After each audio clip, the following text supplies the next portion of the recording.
tes.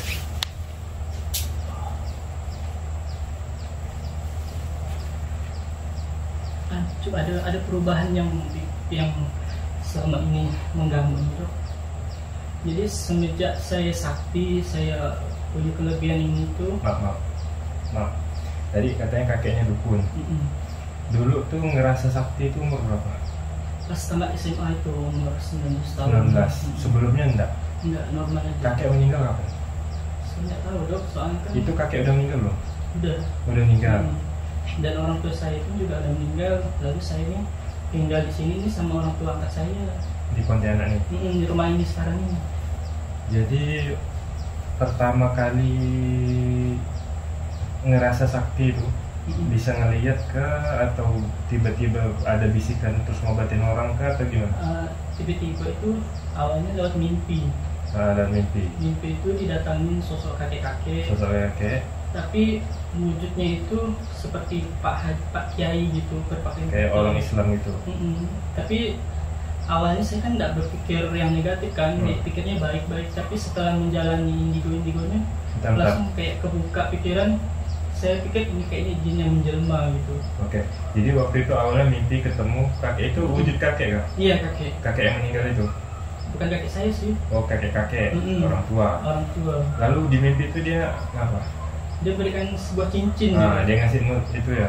Tapi cincin itu saya pakai pula. Dalam mimpi itu. Terus dipakai. Setelah mimpi itu besoknya apa yang terjadi? Ingat nggak? Besoknya masih belum. Setelah seminggu kemudian tuh barulah kerasa kayak ngelihat makhluk halus. Oh, ada sakit dulu nggak? Nggak ada. Prosesnya itu nggak ada. Prosesnya lancar-lancar aja gitu tuh. Ya nggak disadari ya. Dan nggak langsung kan dari mimpi itu ada jeda seminggu. Jadi seminggu kemudian setelah mimpi itu bisa ngelihat penampakan jin. Penampakan. Itu di lingkungan gitu. Iya, pokoknya setiap mau jalan kemana-mana. Terus kalau ngelihat temen yang pernah ke dukun, ngelihat temen yang pakai susuk, badannya tuh bawaannya busuk gitu Dok.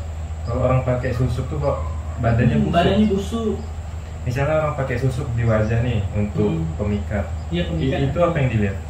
Kalau susuk yang pernah saya tengok tuh Dok, itu bentuk wujudnya itu kayak kuntilanak baju merah. Oke, berarti tahu kan orang masang susuk tuh sebenarnya masukkan jin kan? Iya, masukkan jin Dok. Jadi ya, misalnya orang masang susuk emas misalnya, di sini misalnya. Yang dilihat tuh ada kuntilanaknya. Ada Dok. Di mananya?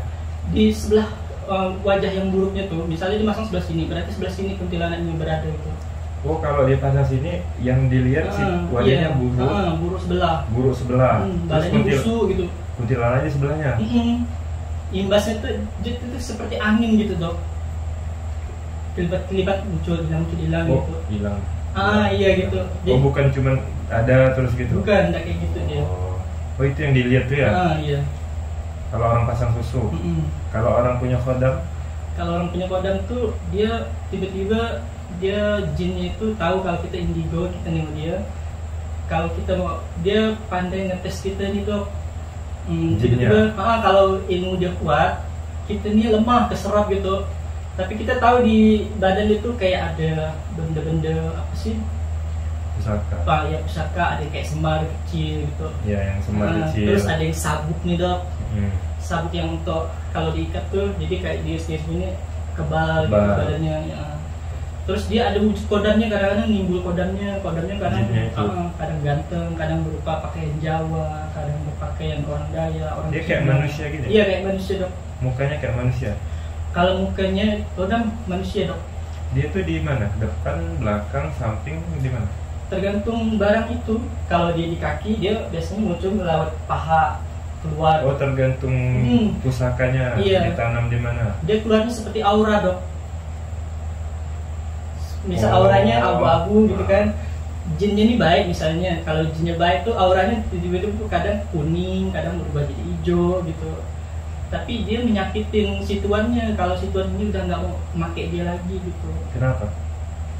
Kayak dia ngerasa dicampain ya gitu. Sama seperti saya nih, saya kan buang kodam saya nih, berobat sana sini, pernah diruqyah juga sama orang. Nah, tapi nggak mesti pandang, cuman hati saya tuh komunikasi terus gitu. Dengan si kodamnya nih. Tahu nggak kodamnya siapa? Pernah nggak lihat dia? Pernah dalam mimpi, tapi bukan manusia Dok. Wujudnya itu seperti gorila, palanya muncung ini, mulutnya keluar lendir-lendir di mulutnya gitu. Monster gitu. Jadi kadang-kadang saya ngerasa muka saya tuh kayak manjang gitu dok, gigi kayak panjang-panjang gitu kadang-kadang. Tahu itu kodamnya dari mana?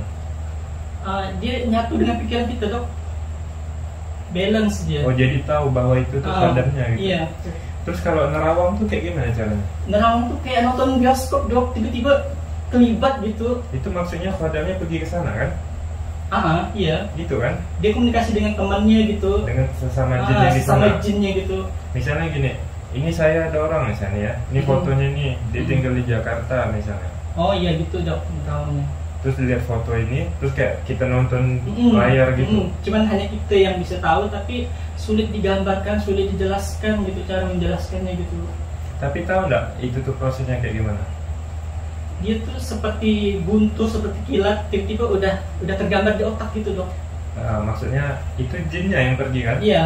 Jin kodamnya kan, yang pergi ke Jakarta itu, atau dia komunikasi dengan jin yang ada di orang ini gitu kan? Kalau yang punya saya tuh dia komunikasi dok. Komunikasi.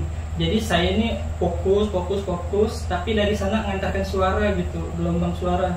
Nanti yang ada di badan saya tuh menyampaikan ke otak gitu. Oke, baru yang punya badan nih. Nah, baru saya menjabarkan. Menjelaskan ke orang yang nanya gitu ya. Dulu tuh saya senang kayak gitu tuh dok, kayak jelasin teman, oh kamu nih ada ini, ada yang ngikutin. Terus di rumahnya ada ini. Bisa nyari barang hilang juga berarti? Bisa dok. Kan? Barang hilang, orang hilang, kan? Kalau indigo beda-beda dok kemampuannya. Kalau indigo saya nih dia tembus dari hati orang, bisa dia baca dok. Sekarang bisa nggak? Nggak bisa, tapi dada saya itu ketekan gitu. Kalau pokoknya kalau setiap mau maghrib sakit gitu, ketekan kayak ada yang nimpa gitu dok. Kalau ketemu saya tadi itu rasanya gimana?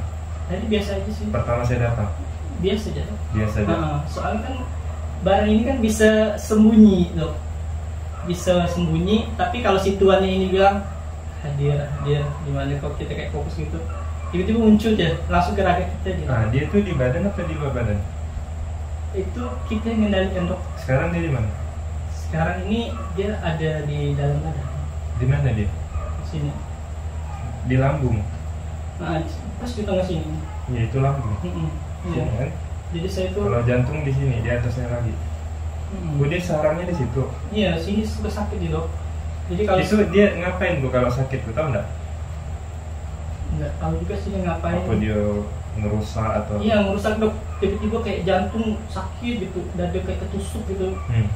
Jadi kalau saya bacakan surah-surah sihir tuh dok langsung muntah, tapi besok kambuh lagi kayak bacakan Bismillahirrahmanirrahim gitu kan. Terus muntah nih dok, tapi cuma efek doang. Abis itu balik lagi dia menyakiti lagi gitu. Kalau orang yang punya kodam itu mungkin pernah kali selama ini ngobatin, selama masih aktif ngobatin orang. Ada orang yang udah tua, orang tua yang dulu dia pernah punya pegangan. Nah itu apa yang dilihat? Kalau yang kayak gitu tuh dok, saya tuh nggak dengan dia, saya cuma ngeliat kodamnya nempel dok. Nah kodamnya itu nempel di mana? Tergantung dia pernah pasang kodam itu di mana yang saya bilang tadi. Berarti kan orang yang punya ilmu tuh dia punya satu benda pusakanya yang digaibkan sama plus kodamnya. Iya. Nah yang dilihat tuh kodamnya aja atau dua-duanya? Bentuk pusakanya. Bentuk pusakanya. Tapi kalau pusakanya udah kita cabut gitu tuh dok, dia kayak visual gitu, bentuk wujudnya dia langsung. Oh gini kali ya. Dia kalau ada di badan manusia tuh wujudnya kayak pusaka. Iya, dok. Ketika pusakanya diambil sama orang yang bisa diambil, dia langsung visual. Langsung dia wujud jinnya gitu ya. Oh gitu. Kayak gitu dia dok. Saya kebanyakan ngobat orang tuh kayak gitu. Iya. Tapi waktu udah nyabut pusaka tuh nggak wujud nyata gitu ya? Enggak dok. Dia tapi kalau kita genggam tuh kerasa. Kerasa. Cuman kalau dilihat tuh nggak bisa, dia kayak angin aja gitu. Oh gitu. Oh ngerti. Pantasan ya. Kan ada tuh yang kayak channel paranormal tuh. Dia katanya narik pusaka. Maksudnya tuh pusaka itu terus diwujudkan ke alam nyata gitu kan. Pantasan dia kayak ada adegan kelahi dengan jin gitu. Ya kita kan enggak lihat kan dia kayak gimana gitu, kayak lawan-lawan. Oh, itu gitu. sebenarnya lawan-lawan gitu tuh kodam dia juga yang berkelahi. Iya itu kan kodam dia kan. Nah, dia refleks, dia nggak nyadar. Kayak misalnya gerakan-gerakan kayak nangkis terus kayak dorong itu tuh kodam dia kan. Jadi itu tuh melawannya secara gaib. Secara gaibnya, ngerti saya sekarang. Ya walaupun itu ada yang asli, ada yang apa istilahnya settingan. Nah, kalau namanya YouTube kan.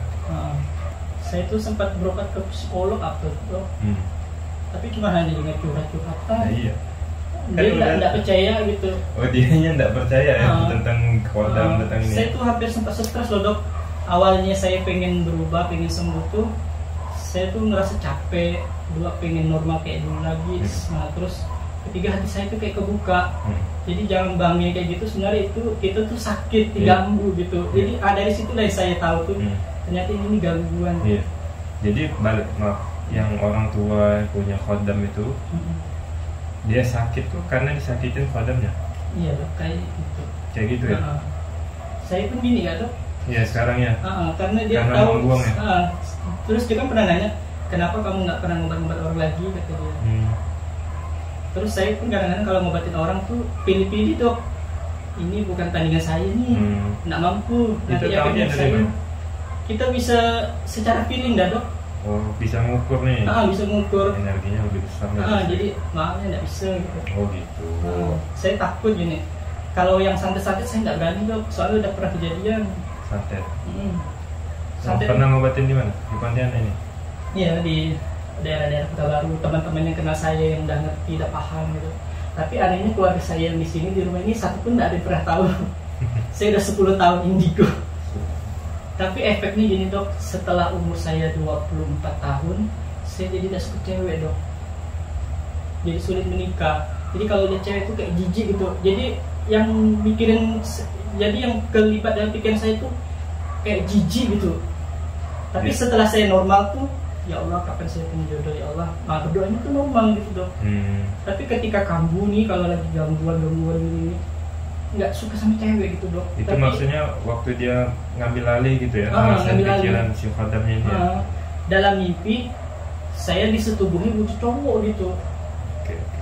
Ini tahu nggak dia nih kalau di badan wujud pusakanya apa? Kalau ini pusakanya sih nggak nih dok. Ini wujudnya tuh kayak siluman aja gitu dia. Kayak siluman aja. Karena waktu dia muncul pun wujud kayak gitu ya, kayak binatang gitu. Iya, waktu dalam mimpi bersetubuh, terus dia wujud seperti pria normal gitu. Sekarang apa yang dirasakan? Agak rileks sih sekarang. Yang tadi tuh kuat sekali energinya dok. Coba kita tes lagi. Dari suara aumannya dia udah lain dok. Apa sih? Yang tadi tuh gitu. Siluman dia. Dia dari hulu ya? Dan saya daerah Entikong dok. Balik kanan. Enggak maruk ini nih. Dari sana juga. Ya maksudnya kayak hutan-hutan gitu. Iya betul. Bukan kayak di Pontianak kan dari sungai kan, kayak jin buaya gitu kan. Dia kayak dari bambu-bambu gitu asalnya. Coba kita tes lagi. Coba dengarkan di sini.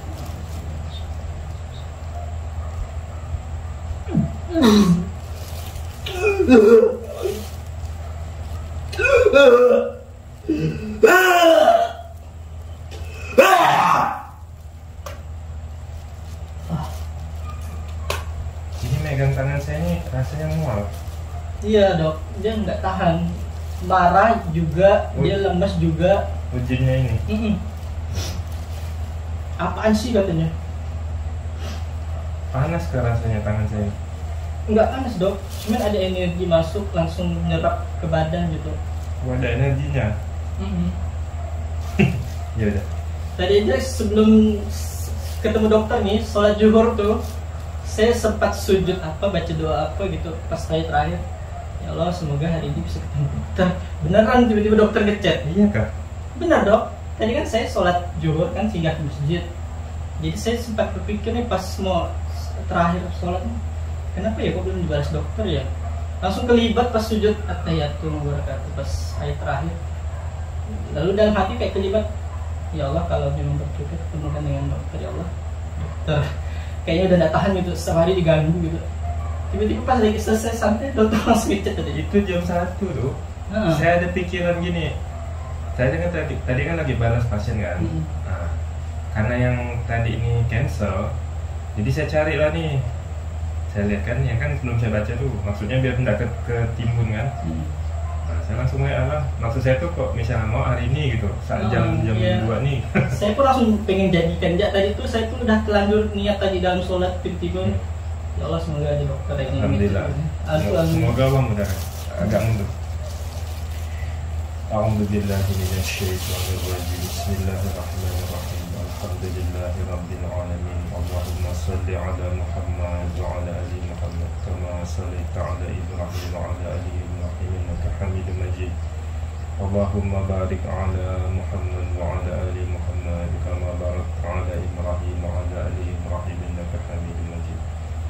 Allahumma rabban nas adhibil ba'sa washfi wa anta syafi la shifa illa shifa'uka shifa'an la yughadiru saqama. Kepada jin khodam yang ada di badan ini, hari ini dengan izin Allah kami memutuskan ikatan perjanjian dengan kamu. Silakan pergi kembali ke tempat asal kamu. Tidak usah lagi mengikuti anak ini, dan tidak usah juga turun ke anak cucunya nanti.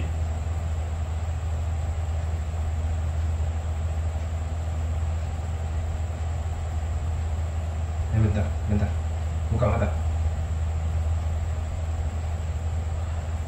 Ini bisa kesurupan kah? Pernah kesurupan tak? Iya, antara dua, antara satu yang enggak. Ini nih. Ya, kalau memang bisa komunikasi ya. Kamu bisa komunikasi dengan saya? Nggak mau? Saya mau ngajak kamu masuk Islam sebelum kamu pergi dengan izin Allah. Ayo kita batalkan perjanjian kamu dulu insyaallah. A'udzubillahi minasyaitonir rajim.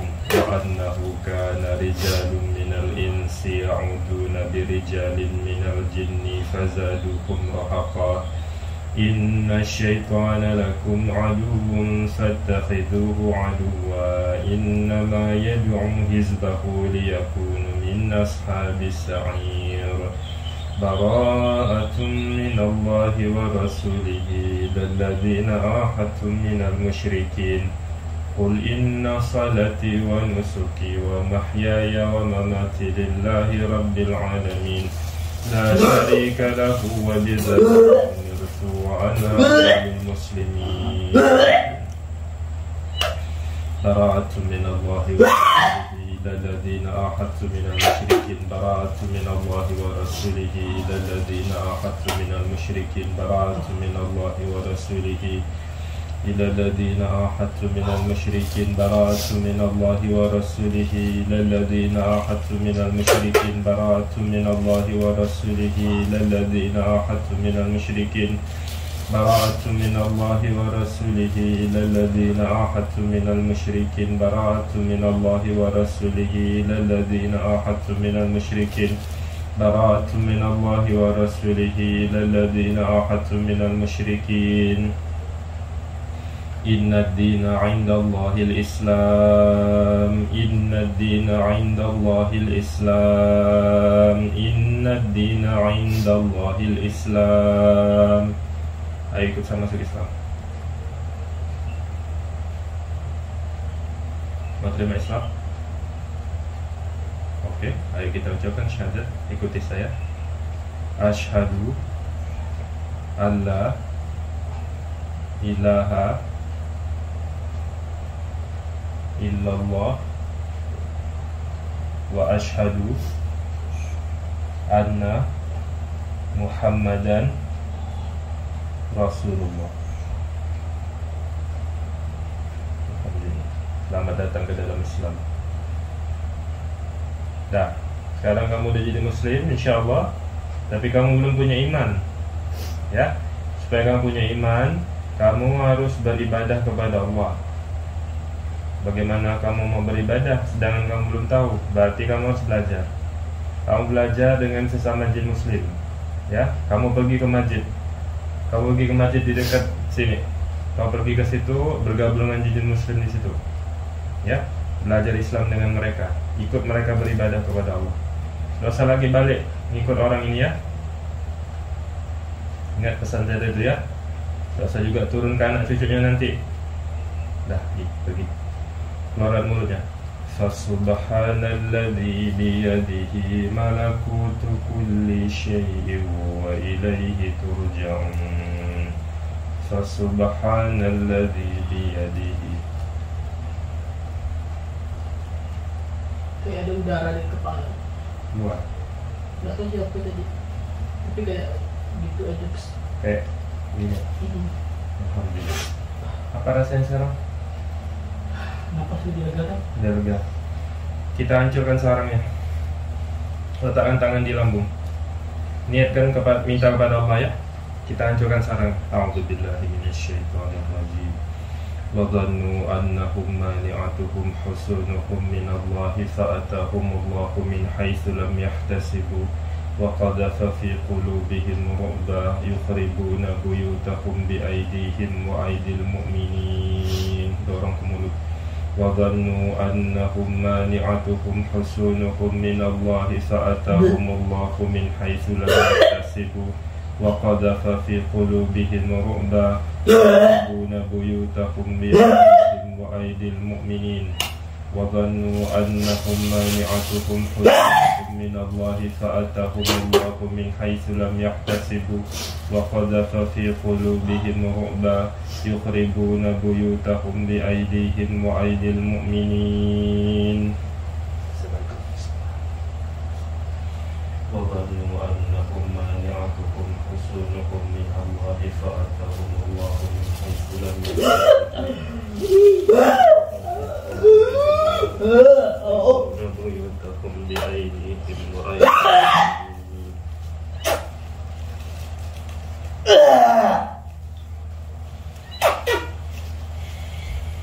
Mungkin ada sarang juga di kepala. Ayo kita hancurkan. وَظَنُّوا أَنَّهُمْ مَانِعَتُهُمْ حُصُونُهُمْ مِنَ اللَّهِ فَأَتَاهُمُ اللَّهُ مِنْ حَيْثُ لَمْ يَحْتَسِبُوا وَقَذَفَ فِي قُلُوبِهِمْ رُعْبًا يُخْرِبُونَ بُيُوتَهُمْ بِأَيْدِيهِمْ وَأَيْدِي الْمُؤْمِنِينَ وَظَنُّوا أَنَّهُمْ مَانِعَتُهُمْ حُصُونُهُمْ مِنَ اللَّهِ فَأَتَاهُمُ اللَّهُ مِنْ حَيْثُ لَمْ يَحْتَسِبُوا في قلوبهم رعبا يخربون بيوتهم بأيديهم وأيدي المؤمنين.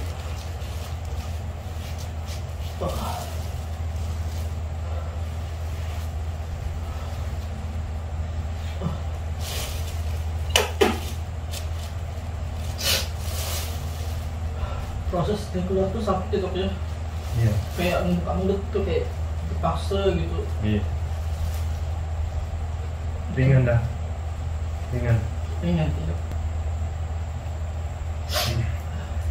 براءة من الله ورسوله للذين عاهدتم من المشركين براءة من الله ورسوله للذين عاهدتم من المشركين براءة من الله ورسوله للذين عاهدتم من المشركين براءة من الله ورسوله للذين عاهدتم من المشركين براءة من الله ورسوله للذين عاهدتم من المشركين براءة من الله ورسوله للذين عاهدتم من المشركين براءة من الله ورسوله للذين عاهدتم من المشركين براءة من الله ورسوله للذين عاهدتم من المشركين حرمت عليكم الميتة والدم ولحم الخنزير وما أحل لغير الله به حرمت عليكم الميتة والدم ولحم الخنزير وما أحل لغير الله به حرمت عليكم الميتة والدم ولحم الخنزير وما أحل لغير الله به حرمت عليكم الميتة والدم ولحم الخنزير وما أحل لغير الله به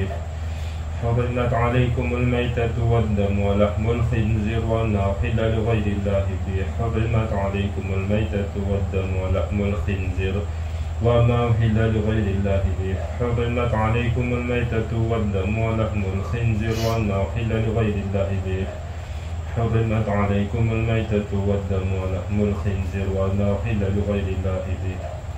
Apa yang dirasakan? Agak tenang sih. Masih ada rasa mau muntah nggak? Kalau muntah sih udah enggak.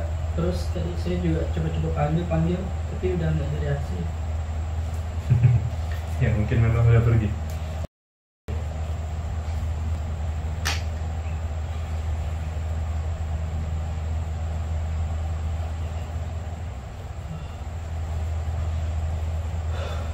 Pernah nggak sih selama ini ngajak khodamnya masuk Islam? Nggak pernah. Komunikasi gitu? Saya nggak pernah komunikasi yang kayak gitu dok. Nggak pernah kepikiran juga. Sering nggak lihat video YouTube saya? Sering dok. Kalau lu lihat video YouTube saya tuh apa yang dia bilang? Kalau yang saya tuh lihat dokter yang rukia ya dok. Nah, apa kata dia? Nggak usah nonton. Kayak malas gitu. Ini sih sama ya dengan kau ini, kata dia. Berapa nih yang itu katanya. Kata dia. Sama tuh maksudnya? Kau pun bisa gak kayak ini gitu ya. Oh. Tapi hati saya itu tetap teguh pengen nonton gitu. Rasa bosan tuh saya lawan gitu. Mau panggil dokter itu sebenarnya tuh banyak pertimbangan yang bertimpa-timpa gitu. Tapi saya lawan terus gitu. Soalnya saya pernah manggil perukia, cuma tidak ada sereaksi dokter gitu. Sebelum saya? Sebelumnya ada, tapi tidak bereaksi apa-apa. Jadi tukang rukianya, oh cuma sakit biasa kata dia. Cerita nggak tentang ini? Saya ceritain juga. Apa respon dia, pendapat dia? Kayak ini, ngomongnya kayak orang berceramah, bertobat ya kata dia. Ini. Kan saya tidak butuh yang kayak gitu. Iya, bukan itu yang dibutuhkan saat ini. Jadi tuh sebenarnya tuh dari diri saya sendiri pun dok bisa mengukur kemampuan si perukia itu. Makanya manggil dokter tuh saya tuh banyak pertimbangan awal-awalnya tuh dok. Banyak rintangannya kan? Ya dihalang-halang gitu. Iya, dari awal dokter buka channel YouTube tuh saya udah tahu. Cuma udah setahun lebih baru saya berani manggil dokter gitu. Iya kan? Iya, saya tuh nonton terus gitu kan. Nanti kalau udah parah bener nih, kalau udah bandel bener nih katanya. Jadi saya pikirin gitu kan, selama saya masih aman-aman ya, saya masih pantengin dia terus gitu, YouTube dokter nih. Sekarang saya udah benar-benar pengen ngelepasin, saya udah nggak main kayak gitu, capek, sakit gitu. Dan dia pun melarang menikah gitu. Iya, itulah efeknya tuh. Sama kayak orang, kalau ini kan sadar kan, kan sebagian orang tuh dia nggak sadar. Dia bilang dia belajar ilmu kebal. Waktu di SMP. Nah, kalau saya alami dok. Iya, dia tidak tahu bahwa ilmu kebal itu maksudnya itu jin gitu bang. Iya, si khodam kan yang ada di badannya. Khodamnya itu kan pengen menguasai dia. Termasuklah dia dihalangi menikah. Dia tuh tidak nyadar kalau itu tuh efek khodamnya gitu bang. Memang iya dok. Kalau saya tuh nyadar sekali. Iya. Semenjak saya nyadar tuh, saya dalam sebulan bisa khatam Al-Quran 2 kali biasanya dok. Awal-awal saya pengen hijrah tuh dok. Jadi tuh keinginan saya tuh jadi lebih kuat ketimbang bisikannya dia nih. Kalah dia. Intinya tuh kalau kita rajin zikir tuh dia kalah, lemah kan? Iya. Lemah kan dia. Jadi selama saya belajar hijrah, tapi bukan dari orang, saya belajar sendiri dok, kemauan diri sendiri. Jadi saya banyak menghafal kayak surah Al-Muluk saya di luar kepala, kayak surah Yasin jadi kayak lancar sendirinya. Terus surah-surah aku gitu, jadi semua banyak yang saya hafal secara tidak langsung. Karena saking pengennya berubah, tapi saya tetap diserang terus gitu. Dia malah nyakitin ya? Menyakitin. Kalau kita mau ngelepas dia malah nyakitin kita. Udah deh positif nih, manggil dokter aja gitu. Iya tadi, ya itulah ya, semuanya karena Allah ya. Entah kenapa tadi saya coba baca lagi. Saya pun heran, tiba-tiba nih dokter, apa karena saya tadi doa saya tiba-tiba terijabah, ini karena doa terijabah. Alhamdulillah. Oke, alhamdulillah. Teman lah, nanti ya.